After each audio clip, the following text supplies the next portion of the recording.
اهلا بيكم. دي الحلقه الاولى بعد المقدمه في الراستيك ستايل.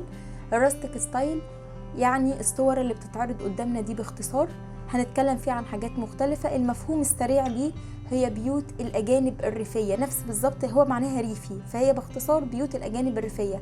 باركهات، بنيات غامقه، غوامق عموما، اوقات المكتات بالبنيات بدرجاتها او النبيت الغامق بدرجاته، اللمبه الطبيعيه جدا زي ما نازله كده لو انتوا شايفينها، الجلود، الحاجات اللي هي زي سن الفيل والعاج والحاجات دي اللي مستخدمه، الخيوط نفسها، المرايه اللي حواليها اخشاب، كل ده بيخدم الراستيك ستايل.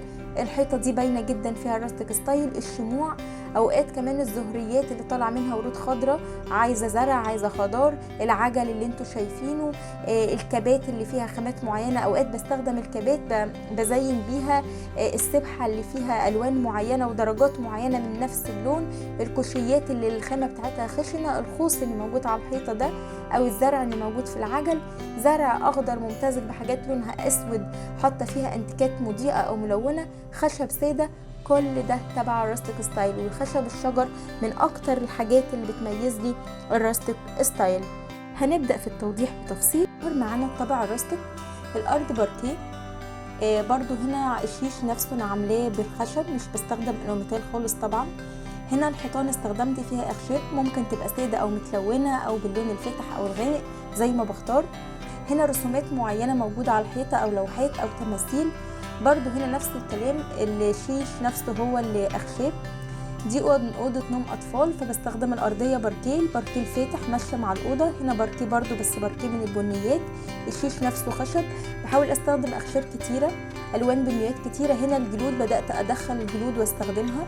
هنا حمام بالرغم ان هو بثروم لكن استخدمت فيه اخشاب، لا اما بتبقى سيراميك على شكل خشب او اخشاب معالجه يعني بحط لها ماده عشان تحميها من الميه والحراره والرطوبه والحاجات دي.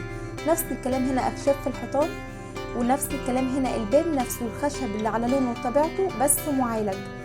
اوقات بيبقى الارضيه فيها نقوشات، النقوشات دي بتبقى فيها الوان منها على الحيطه بترد عليها، زي في الصوره دي البثروم التاني عندنا بيبقى الرسومات اللي على الحيطه عليه. وهنا بقى على الارض، هنا بقى الابيض والاسود والنقوشات اللي على الارض. واستخدمت في اللي فات وفي الصوره دي الزرع، زرع طبيعي زرع صناعي، الاتنين ممشين جدا. الاخشاب هنا ماشيه جدا مع الراستيك لان هي بتبقى حاجات طبيعيه اكتر، مش بلعب فيها كتير. اخشاب في الدفايات نفسها بتخدم الطابع الراستيك.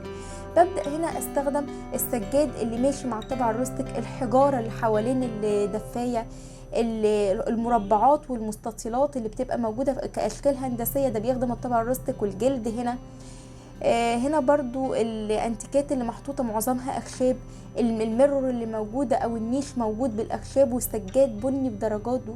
الماتيريال بتاع السجاده نفسها بستخدم حاجات طبيعيه اكتر، خوص والحاجات الطبيعيه جدا، والنيران والزهور هنا والزرق، كل ده كأن حاجات طبيعية جدا جاية من المزارع حاطينها. بيوت الريف الأجانب هم دول معناها الطابع الروستيك.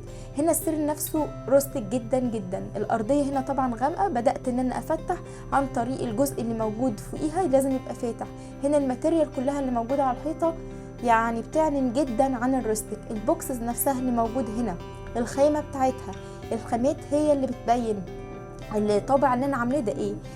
كلمة هلو او الانتيكات اللي موجودة، او هنا مثلا الكوشية نفسها والباسكت اللي موجود جوه الكوشية.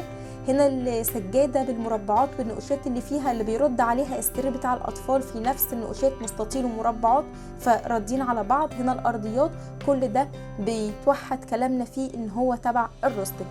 هنا الزرع برضو او الانتيكه الجافه الناشفه اللي تحسها عتيقه وطالع منها حاجات ناشفه. هنا السطح كله، السقف كله عندي روستيك لان عاملاه كله اخشاب. بيبقى مشهور قوي ان اوقات بعمل السقف كامل على بعضه خشب، مش خشب او مش جبس مثلا بورد او حاجات تانية، ده بيخدم الطابع ده جدا. هنا نقوشات على الارض ومعاه حاجات في السقف.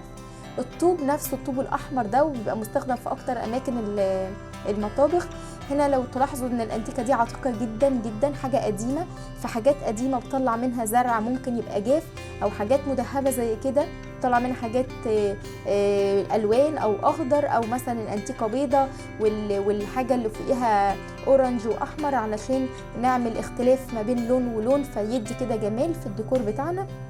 كل ده تبع روستيك.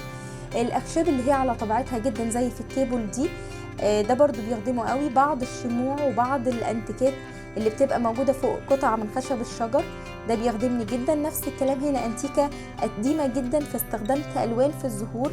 هنا الارضية طبعا باركيدي لوحدها كفاية، لكن استخدمت بعض اللوحات والاضاءات اللي برضو بترد على الطابع ده.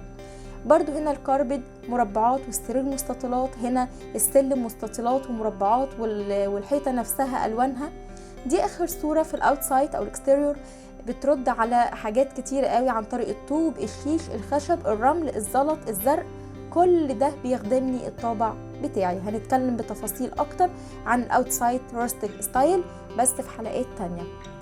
ده كان باختصار موضوع حلقتنا عن الروستيك ستايل. اتفرجوا على الصور مرة واثنين وثلاثة، ولو حد ليه اي اسئلة تقولي اسئلتكم في كومنتس وانا هرد على كل الاسئلة دي، هجمعهم كلهم في فيديو واحد. هنجمع كذا حلقة على بعضها الاسئلة اللي موجودة فيها واعملهم في فيديو منفصل يرد على كل اسئلتكم واكتر. اي مناقشة، اي حاجة معينة عايزينها تتشرح بصورة اوضح، انا معاكم في كل ده. ابعتوا في الكومنتس وانا هرد عليكم.